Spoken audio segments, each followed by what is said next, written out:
Magandang gabi, Bangsamoro. Andito tayo ngayon sa Soto Grande Hotel, Davao City, kung saan ginaganap ang 4 na araw, the 3rd Bangsamoro LGOO Congress mula April 6 hanggang April 8, 2026. Ang Congress na may temang 7 Families Strengthening Strategic Alliances ay pinangunahan ng Ministry of the Interior and Local Government sa Bangsamoro Autonomous Region in Muslim Mindanao. Dumalo ang mga LGOO mula sa iba't ibang probinsya ng Bangsamoro Region, mula sa Maguindanao del Norte, Maguindanao del Sur, Lanao del Sur, Basilan, Sulu, Tawi-Tawi, Special Geographic Area at Cotabato City. Naging makabuluhan ang unang araw ng pagbubukas ng programa na nagbigay diin sa pagkakaisa ng 7 pamilya.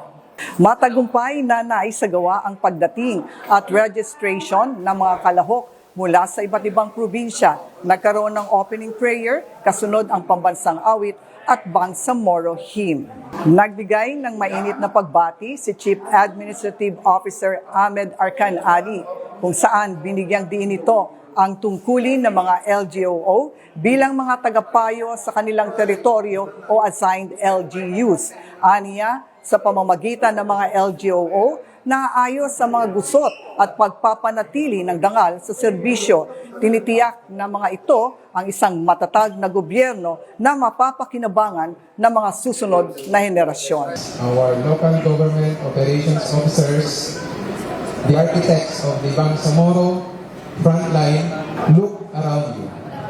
Alongside you are not merely civil servants or administrators. You're all consiglieres of your respective territories. You have stepped away from the noise of the streets, politics, and the demands of daily grind to enter this chamber for a singular purpose: strengthen alliances that sustain the Bangsamoro. Sa kanyang welcome message, binigyang din naman ni Deputy Minister Eddie Mapag-Ali na ang LGO Congress ay isang pagtitipon ng mga frontliner. Ang tema nito ay nagsisilbing panawagan sa pagkilos, isang pamilyang pinagbubuklod ng mga prinsipyo ng moral na pamamahala. Aniya, ang estratehikong direksyon ay perpektong nakaayon dito at ito ay isang mainam na pagkakataon upang ipakita ang tunay na diwa ng pamamahala. Paalala niya, huwag kalilimutan na ang tunay na layunin nito ay patatagin ang alyansa. Umaasa ang MILG sa husay at karanasan ng mga LGOO upang magsilbing tulay at magpatalas sa ating mga polisiya. We gather here today not merely as a formality, but as a vital assembly of the frontliners of governance. Our theme, 7 Families Strengthening Strategic Alliances, is a powerful call to action. It reminds us that while we serve different field offices and sectors, we are part of one cohesive ministry family, bound together by the principles of moral governance.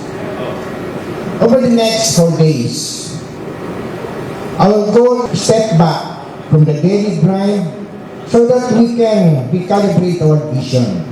Nagkaroon din ng paliwanag tungkol sa mga house rules at naisagawa ang grouping ng mga kalahok. Naging masaya ang unang araw sa pamamagitan ng Fellowship of the Families at Pickleball Competition. Nagkaroon din tayo ng pagkakataon na makapanayam ang ilan sa mga local government operations officers na dumalo sa ating 3rd LGOO Congress. Yes, Assalamualaikum warahmatullahi wabarakatuh. Magandang hapon po. Ito po yung pangatlong LGOO Congress, o Government Operations Officer Congress. Ito pong event na to ay nagsisilbi din para briefing kung ano man yung mga bagong programa, ano bang mga dapat gawin sa field, ay dito po dinidiscuss. May mga lecture po tayo na dumarating. At saka doon po inimay-may kung ano ba yung mga magandang nagawa natin at ano pang idagdag. Isa rin po itong video para magkita-kita ang lahat ng mga government operation officer. I'm Arwan T. Kalimuddin, the MLGO of Siasi Sulu. Napaka-importante po ng ganitong klaseng activity na kailangan dapat ipagpatuloy sapagkat nabibigyan ng pagkakataon yung mga MLGOs na mag-gather into isang place na kung saan magkakaroon sila ng diskusyon, ng palitan ng kuro-kuro, ng opinion, ng ideas. Maaari kasi na may mga situations na nangyayari sa iba na hindi na nangyayari sa iyo, pero nagiging learnings mo yon na kung sakaling humarap ka sa ganong klaseng sitwasyon, alam mo kung paano siya i-approach. Mahirap na masaya. Dahil sa hirap, after noon, kung ma-resolve mo, nagkakaroon ka ng self-fulfillment. Nasasabi mo sa sarili mo na at the end of the day, I was able to achieve this. At least, I was able to do something for my country. I was able to do something for the Bangsamoro. Laban lang. Para sa akin, ang trabaho natin ay isang noble endeavor na ginagawa natin everyday.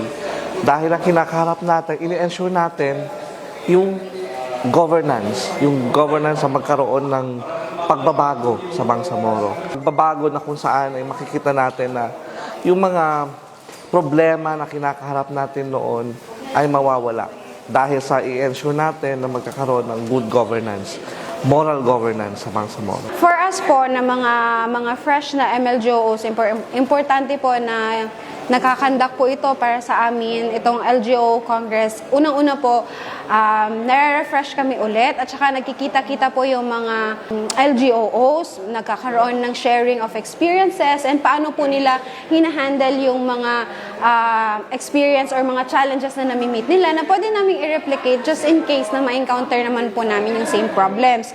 And also, during LGO Congress po, ina-update kami, ina-appraise kami sa mga bagong strategies or mga bagong technical skills pa na mas magagamit pa po namin sa pagiging MLGOO po namin sa aming mga assigned areas. Nagpapasalamat po kami sa pamumuno ng MILG sa pag-initiate po sa pag-conduct ng annual na ngayon na LGOO Congress.